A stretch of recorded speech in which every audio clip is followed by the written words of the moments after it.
بسم اللہ الرحمن الرحیم۔ یہ ویڈیو اسی سلسلے کا حصہ ہے جو شاہ روم نے حضرت ابن عباس رضی اللہ تعالیٰ عنہ سے سوالات کیے تھے۔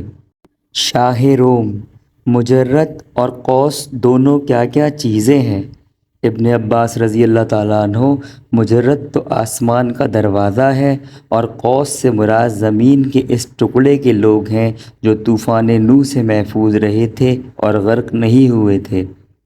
شاہ روم: وہ کون سی جگہ ہے جہاں سورج صرف ایک مرتبہ طلوع ہوا اور وہاں کی سورج کی دھوپ نہ تو کبھی اس سے پہلے پڑی اور نہ کبھی اس کے بعد پڑے گی؟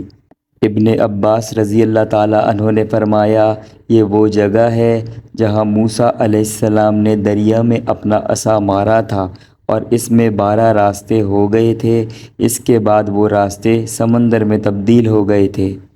جب ان تمام سوالات کے جوابات شاہ روم کے پاس پہنچے تو اس نے کہا، یہ جوابات وہی دے سکتا ہے جس نے نبی کے گھر میں پرورش پائی ہو۔ کیا آپ جانتے ہیں حضرت سلیمان علیہ السلام اور الو کے درمیان کیا مکالمہ ہوا؟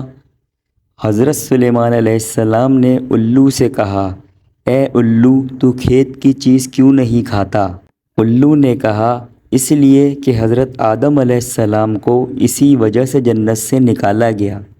حضرت سلیمان علیہ السلام فرماتے ہیں، تو پانی کیوں نہیں پیتا؟ الو کہتا ہے، اس لیے کہ اس میں حضرت نوح علیہ السلام کی قوم کو غرق کیا گیا۔ پھر سلیمان علیہ السلام نے فرمایا، اے الو، تو آبادی میں کیوں نہیں رہتا، جنگلوں اور کھنڈرات میں کیوں رہتا ہے؟ اس پر الو نے جواب دیا، اس لیے کہ ویران جنگل اللہ کی میراث میں ہیں، جیسا کہ اللہ نے فرمایا، جس کا ترجمہ ہے، اور کتنی ہی بستیوں کو ہم نے ہلاک کر دیا، ان کی خوش عیشی کو خاک میں اس طرح ملایا کہ وہ آبادیاں ایسی ہو گئیں کہ ان میں کوئی رہنے والا بھی نہ رہا، بالکل کھنڈر بنا دیا، اب اس کے ہم ہی وارث ہیں۔ بس تمام دنیا اللہ کی میراث ہے۔ ان اسلامی معلومات کو آگے بھی پہنچائیں۔ جزاک اللہ۔